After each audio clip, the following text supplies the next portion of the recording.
Hello and welcome to this video where I get to chat with the lovely Liz Nagle again. And today we really want to talk about magic. So not quite sure where to begin. We had a little chat before about magic, the magic that we've experienced in our lives, how to create magic. Do we need to create it or just allow it? I was just going to say, I Oh, don't I know. know. I could read your thoughts on that one. And we did come up with, well, this idea that the beginning magic for beginners is actually synchronicities. We start seeing synchronicities everywhere, signs and things like that. And I think that's a good place to start, because that's, to me, is magic for beginners. Well, yeah, certainly that's, how I started to notice when you start noticing the synchronicities are always there, like magic is always there, but it's just, you start to notice it's like your mind just opens up to that frequency and you start to see things. And for me, at first it was numbers. And I think with a lot of people, it's the 1111 or whatever back in 2012, started to see the 1111s. And then other numbers started to come in with that were personal to me. And so it meant something to me, but mean absolutely maybe different things or nothing to other people. But I started to put my own meaning on them. And so they sort of, when I see those numbers, I know I'm on the right path or to go in that direction. I mean, silly things like sometimes if I've got nothing better to do and a car has a registration plate that I like, I might just follow that car and see where it leads me. But I'll follow it until something else takes me somewhere else, and I always end up on these lovely adventures. That sounds like me playing follow the dog. Yes. I mean, I found my parallel universe. Anyone that doesn't know my parallel universe is basically a walk that I took with my dog, and I just played follow the dog, and I just go wherever he goes. And he went through a bush, which wasn't so easy to get through, but I persevered, and it took me to this beautiful glade. And then it was like he went through another bush on the other side, and I was like, oh, here we go, all these brambles and everything. But I went through that, and then suddenly this path just appeared in front of me, really steep, really straight, and going like really high up the mountain. And there was no way anyone could access up there. And I just felt something open up, and I was like, that's why I call it my parallel universe. I have been back to it a few times, but I just get the message, you're on a new path now. This path has served you. Because I had some amazing, I won't go into them now, magic. No, I had some amazing magic experience when I was walking up there. But exactly, but yeah, playing follow the dog.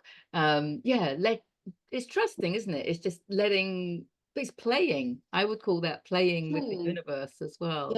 Yeah, And just trusting, and I think we have to bring in the belief. Obviously, you have to believe in miracles to experience miracles, and miracles are magic. Magic and miracles are pretty much synonymous in a way, aren't they?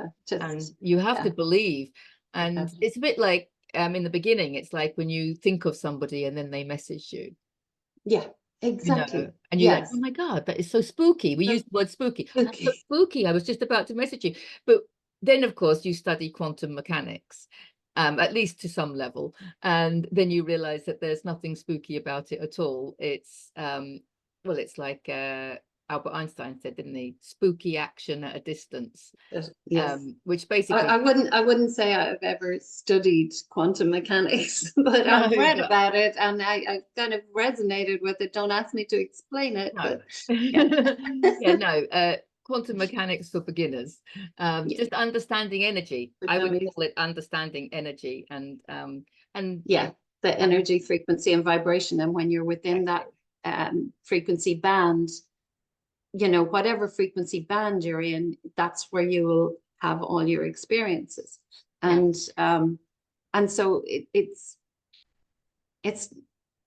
perfectly understandable and rational I think, that if I'm operating within a frequency band of this, then of course I'm going to keep coming across the same frequencies or the same numbers, even just keep it that simple. Of course I'm going to come across the same numbers all the time, because I'm only operating within that little bandwidth, you know.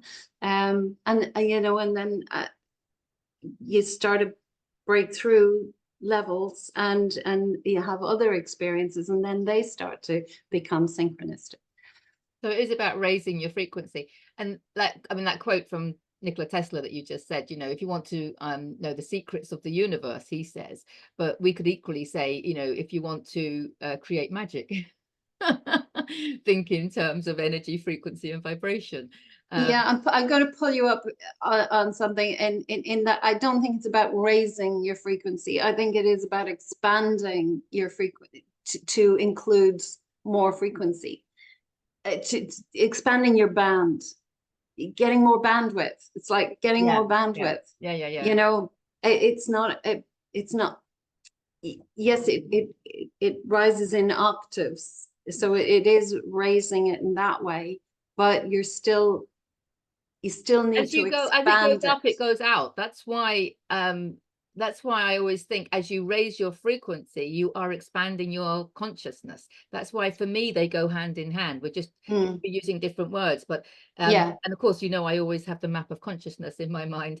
So that's why, you know, raising the frequency does expand the consciousness. So yes, it is going out as it's going up, kind of thing. Look at us talking as if we know what we're talking about, but no, it's just how it feels. Coming back to quantum mechanics, which of course we haven't studied, but understanding creation, it comes back, doesn't it, to understanding how we create our reality. And I don't think you have to be a quantum physicist to understand how we create our reality. Yeah. Create or allow. Yeah. And it does change, because one of the things that came up in the messages this week was understanding the laws of creation. And you hear a lot about the laws of attraction, and attraction as in bringing to you, which, yes, I get that. And on some level, we are bringing things to us through our frequency. So whatever frequency we are is bringing things of the same frequency towards us. That's how it appears in our reality. But, you know, if you come back to the there is only you concept, and you come back to the fact that we are creator beings and everything outside of us is a reflection of a part of us, then it's not that we're attracting something, because that makes it sound like it was in existence somewhere else, and our frequency is bringing it to us. I think it's more a case of our frequency is creating it in our reality. It's literally creating it. What we are seeing as our reality in the holographic projection that we're calling life is actually a creation. We've created it, as opposed to attracted it. I think there's a difference there, isn't there? Yeah. Because the law of attraction, I mean, the principle of vibration would, I guess, be the law of attraction. In the 7 Hermetic Principles, there isn't a principle of attraction. It would come under the principle of vibration, I would imagine. But they are all the laws of creation, aren't they? Yes. There was something in there but I haven't got a coherent thought about it, so carry on. And we said we weren't going to go in deep. We were going to start off with the synchronicities. And okay, so let's go back to synchronicities. So can you remember a time when the magic that you created shifted from your numbers and people calling when you thought about them to something a little bit more magical?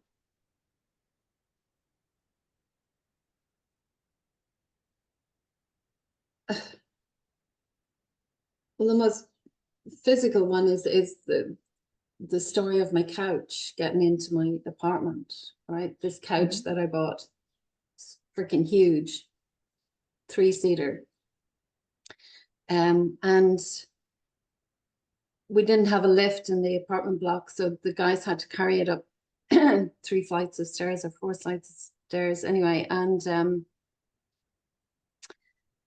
they brought it along, and the corridor outside the door was pretty much, the couch was almost as wide as the corridor. There wasn't much space. I think there was probably about a foot. There was probably a foot. And when the guys got it to the door of my apartment, they said, we haven't got enough room to maneuver it around to get it in, because the ceiling wasn't high enough and the corridor wasn't wide enough. So, but bless them, they were sitting down having a little rest before they would think about it and having a glass of water. And I went in to the sitting room and I sat there, and Bren said to me, he wasn't well, so he was going up to bed, and he said, you're going to need some of your magic here, Liz, to get this in.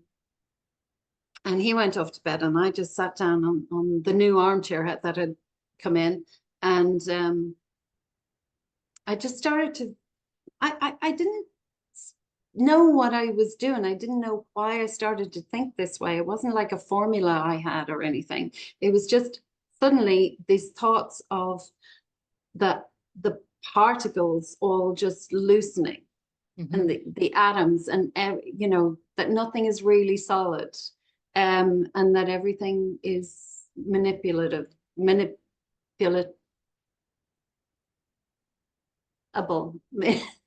What's it? I was able to manipulate it. Anyway, I'm sitting there just imagining the door frame just softening and becoming malleable. And next minute, the guys are in and the couch is there. And I looked up and they're looking at me like, I don't know how we did that. Yeah. They didn't know how they did it. No. I hadn't even seen them do it. It just got in the door. And that was like, wow. How did that happen? That was there. And that was some time ago, right? So years ago. Yeah. But that reminds me, funny enough, of the magic I experienced. Was it last summer? Must have been last summer. And I was here at the garden retreat on my own. James was obviously in England at the time on holiday. And I had the big piece of plywood that I do a puzzle on, and so that I can move it from table to table, you know. And the plywood is wider than the door. And you can take it outside this way, obviously, but when there's a puzzle half done on it, you can't lift it up like that.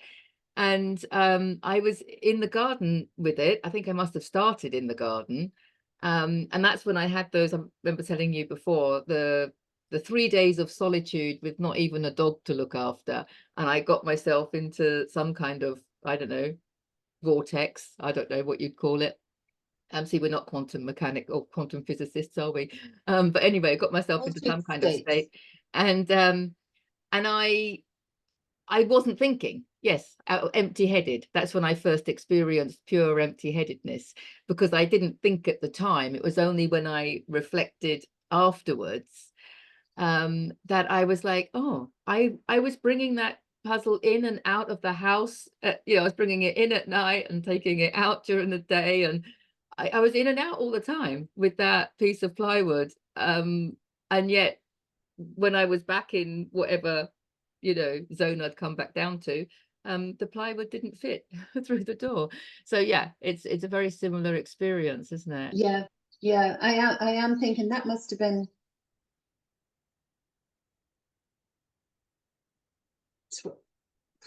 25 years ago when I had that couch thing. 20 years ago. Yeah. Wow. I don't remember so much magic back then, but 20. You say 25 years. Of course, we were just talking before recording that you were saying about a seed, you know, planting a seed and it being magic, that you just put some water on it and it grows into a plant or food or what have you. And I was saying that I remember when James was born and just looking at him as a newborn baby, you know, maybe it was the highs of your childbirth and that, but I remember just looking at him thinking, I've just created a miracle. It's miraculous. Just having a baby, I think, is miraculous, you know. Yeah. And Yeah. so that obviously was 25 years ago for me. But yeah, that kind of thing where you see the miracle in everything. I mean, our human bodies, are they not miraculous? I mean, they so are, aren't they? I mean, life really, it is seeing the magic in the mundane. You know, we miss it because we see it all the time and we think we understand it and we think we have a rational explanation for it. And even when we do have a rational explanation for it, why do we not think that that's magic? Do you know? It's like, why do we think it has to be rational or magical? Why is rational not magical? And why do people have an aversion to magic? They don't Yeah, trust it. That's it. You know, if I can't explain it through, I don't know, the limited science science. that I have, then it can't be true. It's that kind Yeah, of thing, isn't it? yeah, But I think for us, I think the magic expands in our lives when we expand our level of consciousness. And I'm going to keep bringing it back to the 7 Hermetic Principles because you know, the first one being the principle of mentalism, and we understand that the universe is governed by mental processes, which is our beliefs, our thoughts and our beliefs yes, is what's actually governing the creation of our reality and the collective. It's all about belief. So it makes sense to me that if you really believe something, and this is like your Henry Ford quote, if you think you can and you think you can't, you'll be right both times. If you really believe something, then you do create it. And then yeah, once you've yeah, created it once or on some kind of scale, that's what fuels your belief. yes. It is. Like, well, I've seen it. It's evidence for the belief, and so you keep going. And Yeah. but that's a double-edged sword because you get evidence for your challenging beliefs as well, you know, and so we create more and more challenge. And you know, yeah, whatever we believe is true, you know, it just is. So And we need to believe in magic to create magic, or to see it, to to see it. I think see it's it. there. We don't Yeah. create it. We don't create it. We don't because But we're creating it all. We're creating our whole reality. So by believing in magic, we're bringing but that magic to into our me, reality. you can say magic or the divine, right? Yeah. This is what we were saying. You know, you can call it the divine. I see the divine in everything, or I see the magic in everything. It's the exact same thing. And I certainly don't create the divine, the divinity. Okay. Um, so it's just I can allow it, I can receive it, I can appreciate it, you know. It's when I see that everything has this like pixie dust sprinkled on it, and you know, and everything is woven together and creating these amazing patterns and textures. It's that's divinity, and it's magic, and I don't create it. All I do is facilitate at the best. Open and facilitate's the right word, because it's reminding me of, I don't know whether it was last summer or the summer before, but we had some quite severe fires in the Pago area. And I mean, it was really getting quite close. There was ash all over the tent and stuff. I mean, it was that kind of close. And the weather forecast was like not a drop of rain in sight. You know, I'm just going on the weather forecast that, you know, we were looking at, but we kind of all got together because obviously there's a whole community here. And I remember you put out something about how to pray rain. And I think that was from Greg Braden or something, wasn't Braden, it? yeah. Yeah. So we were sharing his video, weren't we, with people? And yeah, rain dance, or just praying rain or what have you. But there's a lot of witches in this area, right? And witches perform magic, you know. And I remember looking at the weather forecast and just seeing, because the one I look at goes up for like 10 days, and it was just sunshine, sunshine, sunshine, high temperatures all the way, not a drop anywhere. And yet, like within 24 hours, this cloud, not a massive one, but a It wasn't dark, 24 hours. It was like within 2 hours. oh, this cloud Specific appeared. cloud, and it was it was like an arrow. It was pointed, and Right it over came Pago. right directly over where we needed it. It came in from the Mediterranean. I remember that it came in from the Mediterranean. Yes, and it came in over the Iberics, like yeah, Ibiza, and just came in, just and a load there, of water. yes, but it was like a small enough cloud. Yeah. But it was just directly where we needed it. Yeah. Incredible. And then it went again. Yes. Yeah. And it was just the right amount of downpour,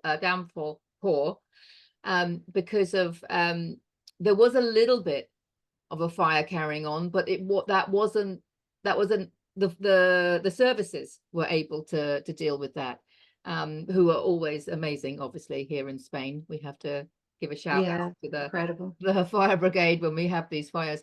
But yeah, and they're all mostly volunteers. They're incredible. Yeah, but that to me was magic. That was absolute magic, because it did come out of nowhere, and as you say, it was literally the size of the area that had the fire, and then it went again. Yeah. So yeah, to me that was magical. I don't know what other people thought. They probably, you know. Oh well, my whole group on WhatsApp. I mean, they were like, "What?" Because I had the photograph of the cloud coming over. You know, there was the rain forecast cloud, and there it was. Yeah, yeah. Like bright red, you know, it was one of those infrared ones. So it really showed that it was dropping rain. So incredible. Any other recent magic? Any other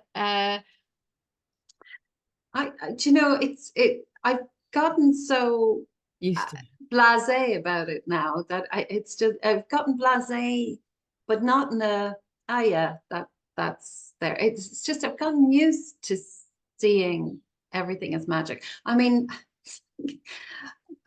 petting my cat, you know, Tuppence, like she's this incredible fluffy ball of consciousness. Like that, what's not magic about that? You know? Yeah. She's just a ball of fluffy consciousness. Yeah, and funny, talking about consciousness, I refer to the tent now as being a consciousness all of its own. And in the beginning, you know, we had quite a few problems with mold and stuff like that, and it got ripped quite badly in the very beginning with the wind, and it was quite challenging. And then I realized that it was a consciousness all of its own, and that honoring that. And then I was always like, well, I always said hello to it, I always talked to it, but realizing the level, you know, of this tent that chose to be here, right? Because we know the way that it came, like it chose to be here. And I talk to it, I say good morning all the time. James says, you know, good night when he closes it. And it's thank you. I'm always saying thank you, thank you, thank you to this tent. And since we started doing that, and obviously we look after it, you know, it's like the connection, like you were saying, you know, I bought it new ropes this year, you know, and it's like, but I want to buy it stuff like, you know, let's get the tent new ropes, because, you know, and I don't know, it's since I've been really appreciating the consciousness that it is and how it's serving us and honoring that, it's been serving us even more. And I mean, we could say, well, we haven't had much rain this winter, which is true. We haven't had much rain this past winter, but even so, you know, we haven't had a problem with the mold. We've had winds and it hasn't ripped again. you know, and I'm sure that that is the magic of, I mean, is it magic or is that just consciousness? It's me being conscious to honor and be grateful and to love. These are the energies that I think create magic, because I think that's what's happened with the tent. But like you say, it's a consciousness. So to me, that tent is magic. It's been up for 2.5 years. Yeah. Yeah. I do think when we're living in that flow, the more we live in the flow, the easier everything falls into place. But you know, that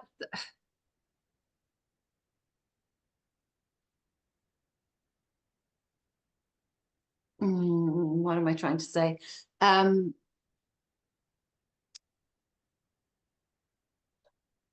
It ups But the some, magic to another level. yeah, but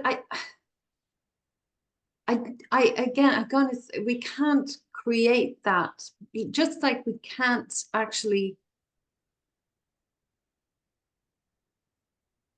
change our frequency. We can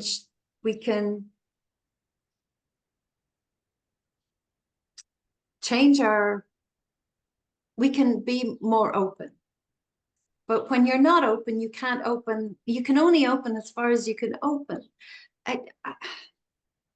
You have to believe that you can open up to higher frequencies. Yes, but you're not going to believe until you've had experience to trust in that. Yeah, trust, yeah, there is an important point, isn't it? Yeah. And you know, I'm very aware that when, you know, there is a lot of suffering in the world. There's an awful lot of suffering.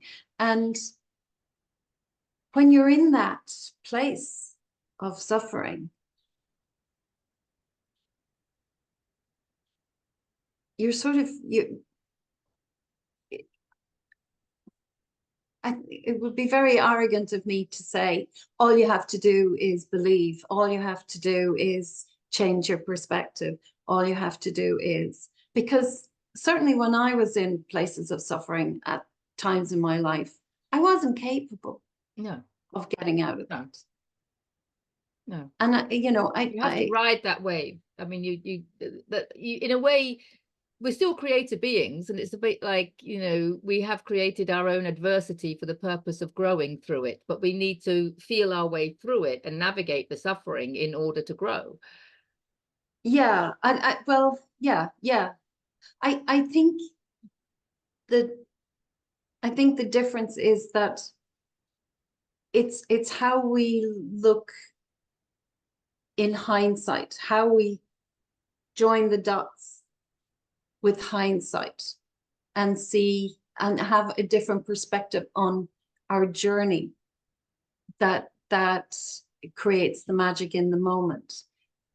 It's when you're in the moment, you just have to live in the moment, whatever that is, whatever frequency that is.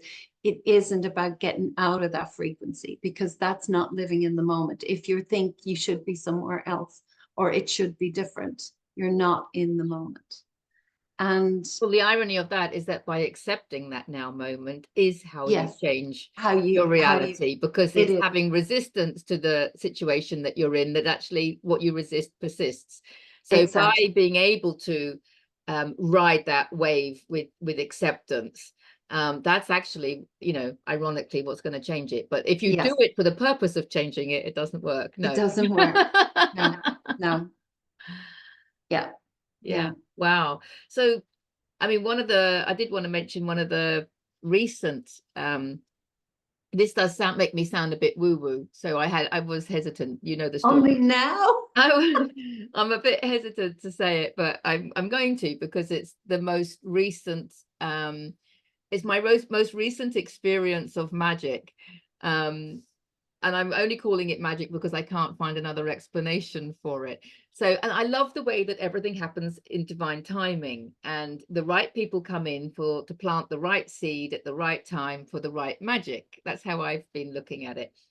And so, I mean, I was telling you, wasn't I, recently, that So I had a new client come in. She came for a private emotion code workshop, her and her friend.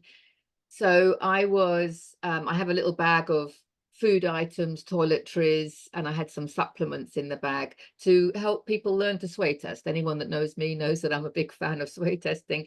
And so we started off the workshop learning to sway test. And I had all these substances to help people, see if they were in alignment with it or not.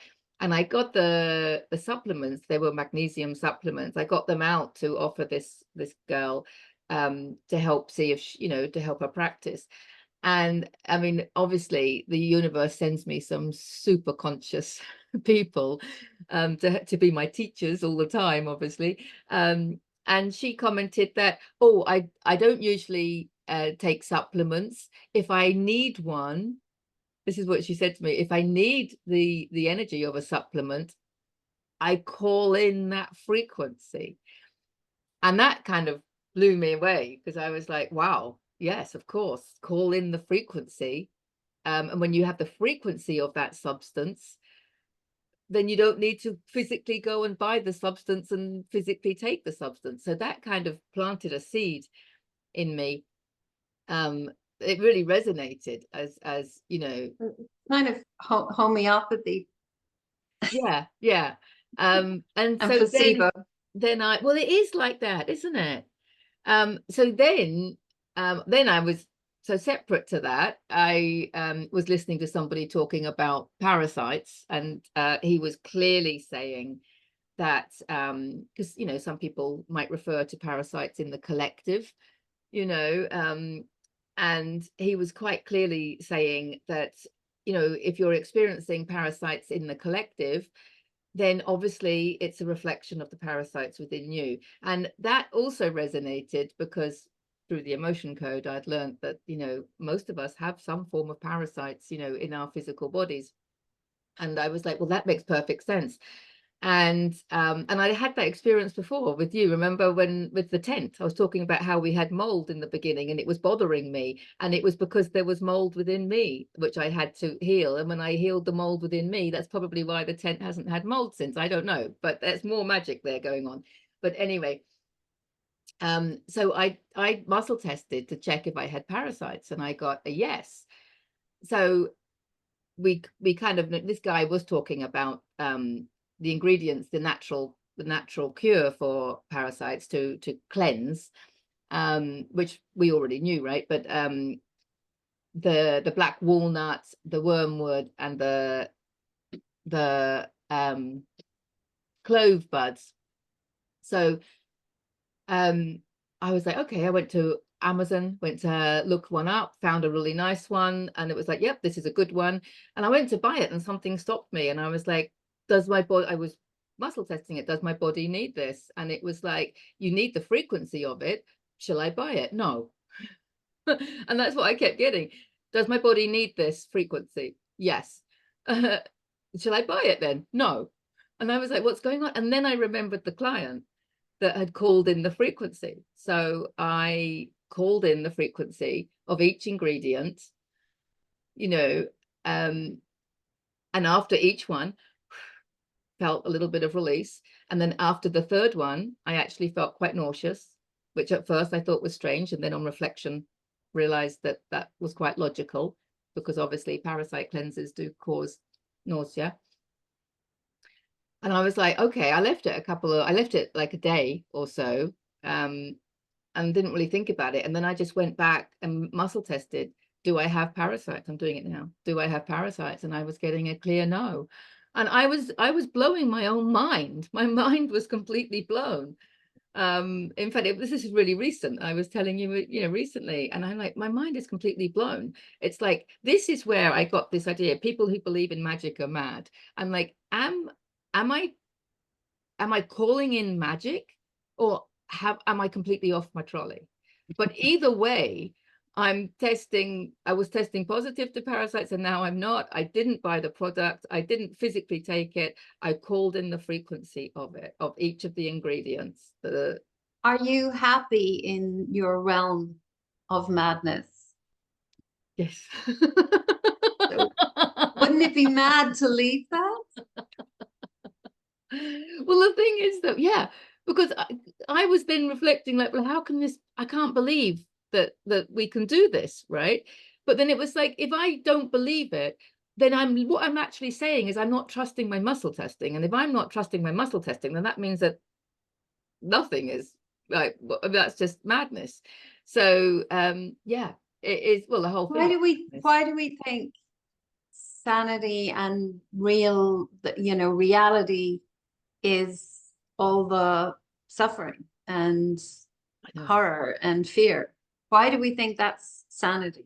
And what's that quote? Was it Mark Twain? It's usually Mark Twain that says these things. I can't remember now. But being well adjusted to a sick society is not a sign of mental health. Yeah. Yeah. So exactly. I could say, yeah, being mad is a sign of mental health. Mad. Yeah. You're using mad, but why are you using the word mad? Oh, I don't know. I just wrote, people who believe in magic are mad. Crazy. I don't know. Insane. This is where, we have to be a little bit crazy to believe in. I mean, we're releasing the programming. That's what's coming to me now.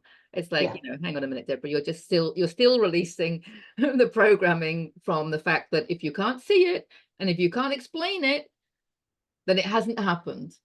There has to be, not real. There has to be a rational explanation. There's still programming there, isn't there? I mean, that's the way we were brought up, I guess, or society, definitely. We have to change that.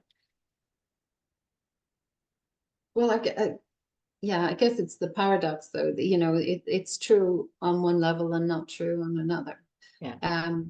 It depends on which side of the map of consciousness you're on, really.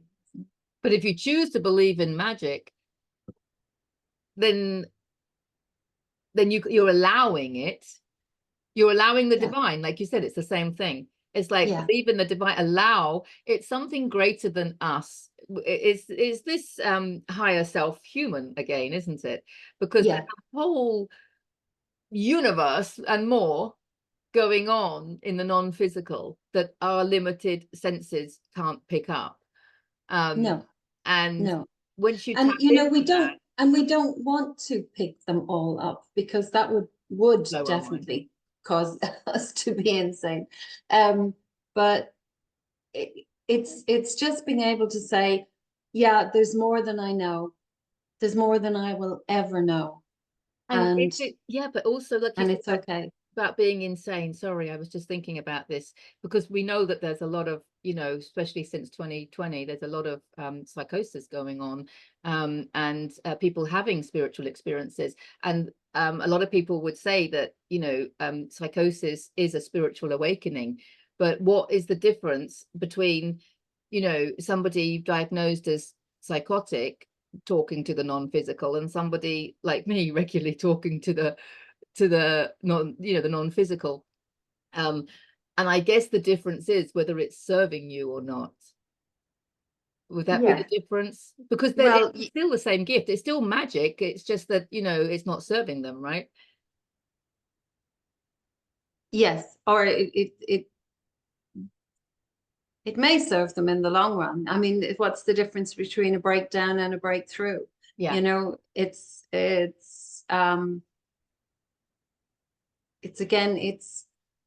how you view it.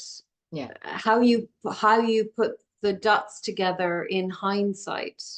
When you're going through the psychosis or the breakdown, then that's where you're at. So it is about the support. That's, it's just about holding those people and giving them the support they need and not allowing them to harm themselves or harm anybody else. But it is an example that they're being introduced to the non-physical world, right? I mean, very often. I mean, but then children, when they're first, they're talking to their imaginary friend, and people say, oh, there's no one there. And it's like they're talking to their spirit guides. I mean, or whoever, passed over people, whatever. We know this, right?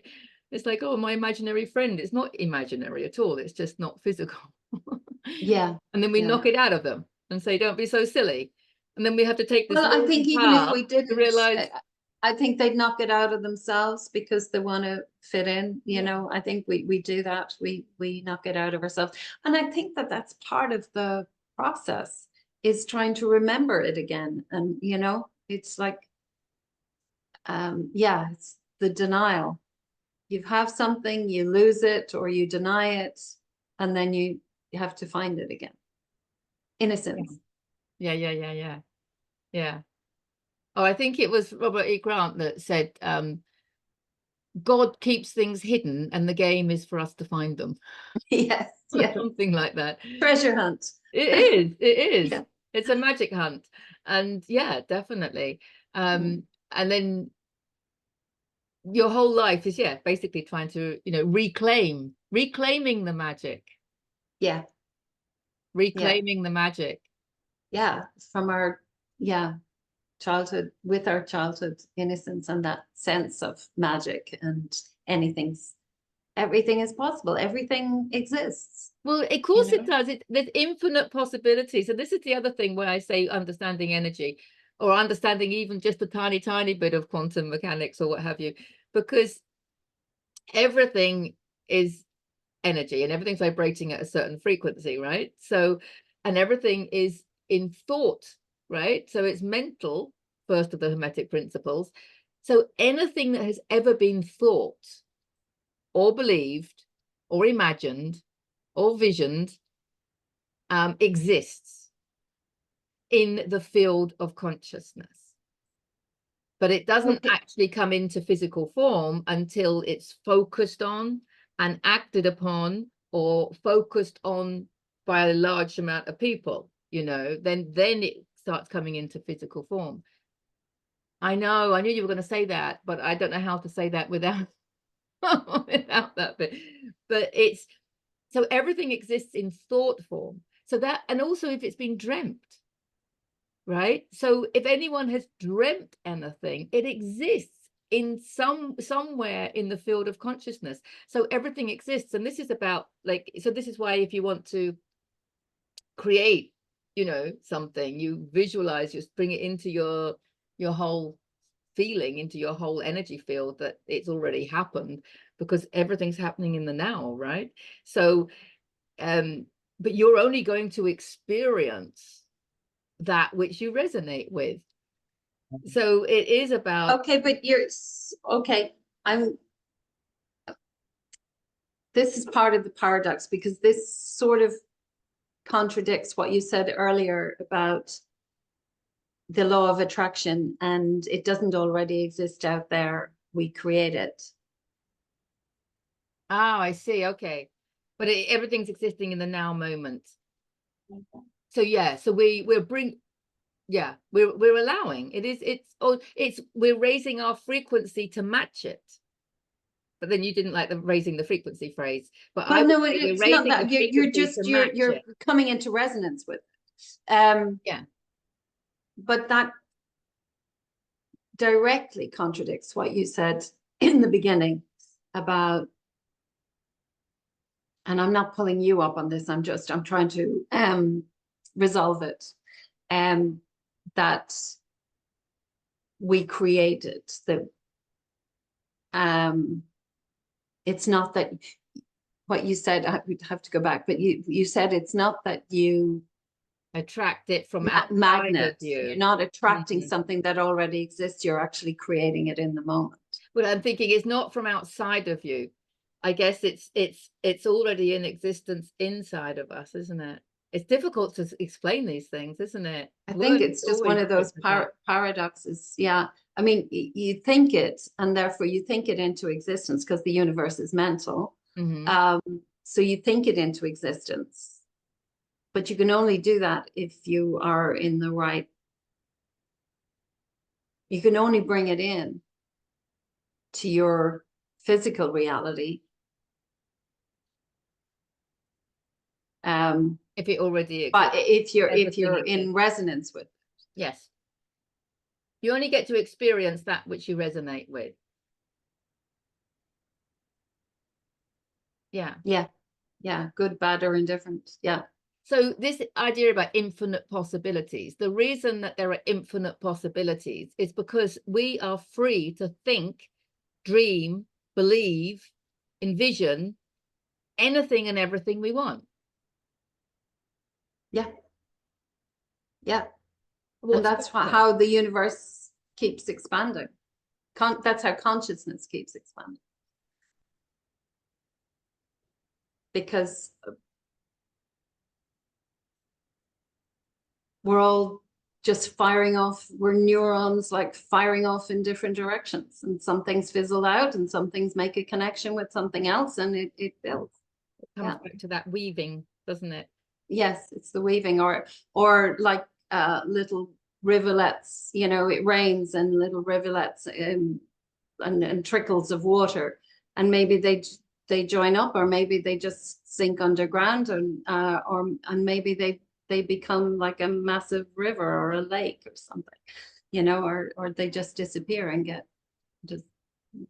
just disappear. Yeah. It's the weaving. It's the weaving. Wow. Just seeing lots of images. If you can imagine it, if you can envision it, if you've got images coming in, then you're thinking it. It's mental. It's on the mental plane, which means that there's infinite possibilities. And then you just need to take an action or a step in that direction. And yeah. And also with the Great Awakening, I mean, our manifestations are just speeding up, aren't they? I mean, it's whether it's karma or manifestations. I mean, it's the same. A manifestation sounds like it's something that you want to come in, but karma, of course, everything is speeded up, I think now. I mean, I remember saying to you, you know, I want to manifest a juice bar. Yes. Because I was traveling quite a way to a juice bar. There was just like one or two, and then the next thing, one opens in Pago. And I'm like, yay.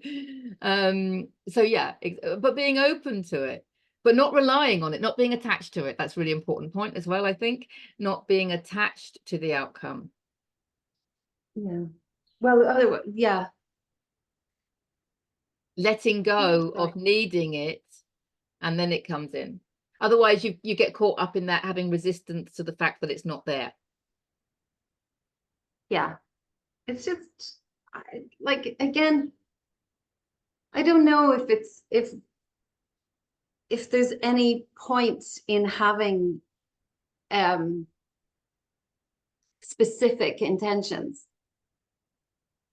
Some people are very good at having specific intentions and bringing them in. So who am I? There is only me. Some bits of me. But really, if I trust that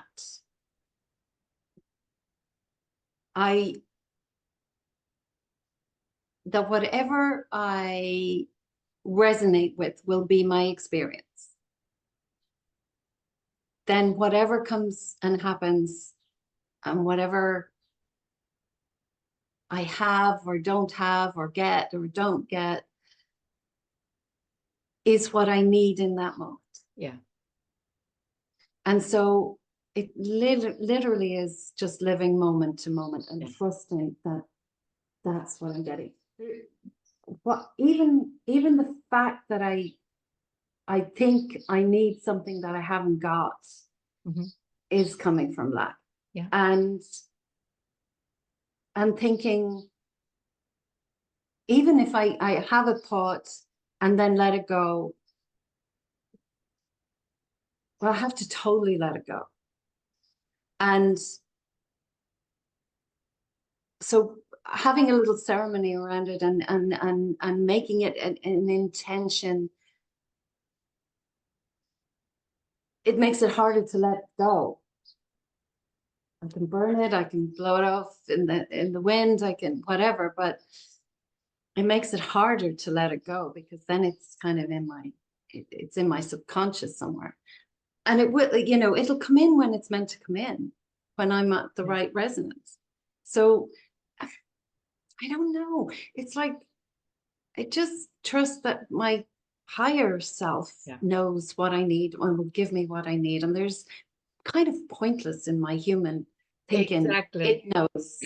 Yeah, that's exactly what I was going to say as well, is that the reason that I don't make these specific intentions or try and bring in, you know, a certain amount of money, or, you know, people talk about goals and you know, the reason I don't do that is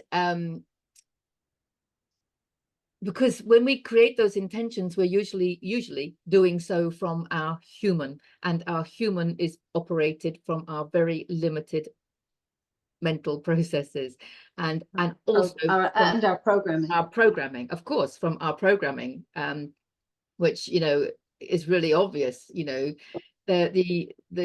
the extent of our limiting beliefs is it never ceases to amaze me. You know, there's always another one, you know, where somewhere I'm not believing something, and it's like, oh, I can release that. But it's usually the human. This is why what's been the messages coming through recently have been very focused on allowing your soul through the divine and through the magic of the divine, or what have you, to create for you, rather than you thinking with your limited human mind. Because even when we think, you know, we want to manifest something, I don't think our souls, our humans, really know. I mean, the garden retreat's a perfect example. As you know, we didn't plan it at all. I would never have sat down at any stage in my life and said, I want to manifest a tent in the garden. I don't know. It wasn't something that my human had ever associated with being the path to, you know, abundant love and joy and everything else. But what I would bring in, I wouldn't be specific with my intentions, but what I would bring in is, my intention is to experience more joy, experience more abundance, to open my heart, to experience more love, and however that may manifest. Yes. I mean, I'd keep it really, because the universe knows a load of shit that I, Deborah, doesn't have a clue about. So I believe sometimes we limit ourselves even by trying to create what we think we want, because we're trying to take our soul in a direction it doesn't want to go in, so that's not going to work ever. It just gives us more struggle, gives us more resistance, and the universe knows the magic and heaven, believing that we can live in heaven on earth.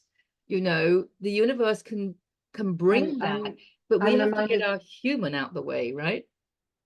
Yeah, and that's what the book, Paul Selig's and the Guide's Book of Innocence is about, because he says at one point, maybe you think you want a puppy, but maybe a pony would be more in alignment, you know, and you're disappointed that you're not getting your puppy, and you're blocking the fact that there's a pony there for you, you know.